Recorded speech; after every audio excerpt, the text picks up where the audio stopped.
Ég held að Lalli Goggur hefði verið fyrsti maðurinn sem ég fann almennilega til með. Hann var lítilsvirtur og hættur og óheppinn með útlitið og raunir þótti nefið á honum svo stórt og hann var sagður anda fyrir allt byggðarlagið. Það var því ekki að undra að hann væri feiminn bæði og beygður og lítillaldur inn í sér, hafði aldrei verið kvenmann kenndur að því sögur hermdu, þótt áhuginn væri greinilega fyrir hendi og má þá kannski einhverju leyti rekja til þess að hann var afskallega lítið fyrir að þrífa sig. Og því fór það svo að svokallaði vinir hans í verkunni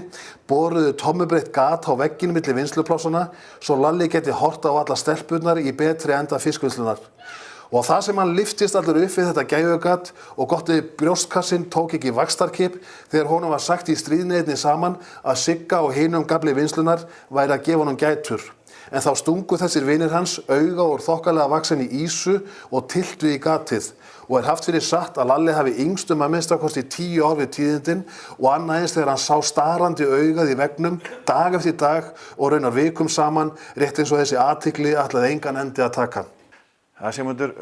þetta merkileg saga Birki og hún tegir sig alla leið til Keflavíkur. Já, það eiginlega lán Birkis að hafa alist hér upp í Keflavík. Hann fæðist á Siglufirði 1940 og dvelur þar fyrstu 10 árin sín í miklu basli og fátækt móður sinnar sem var einstæð og ól upp strákinn ásamt Stellu systur hans sem reyndar kemur hingað suður til Keflavíkur líka og það árinni fyrir Birki að liggja að verða mikill athafnamaður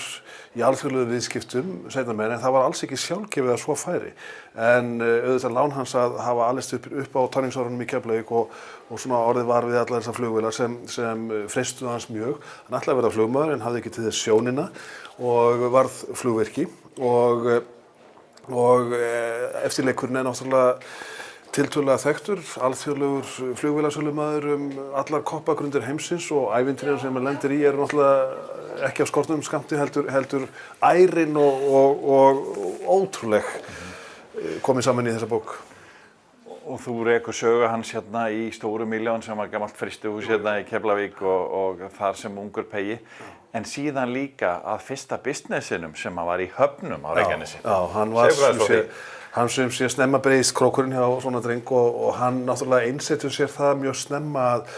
lenda ekki í sama baslinu og fátæktinu og móðir hans varð að glíma við alla sína tíð og rekur hann að lokum inn í alvarlega hugsýki og strax innan við fermingu hann farin að selja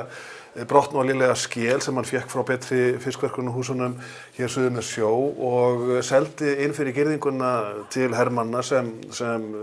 töldu þetta væri slíkur herramannsmatur og þeir komu í stríðinstraumum og versluðu af honum og þannig svona efnaðist hann fyrst sinn og þeir voru þarna tveir strákar til Árni Bergur Sigurbjörnsson og hann að selja þetta en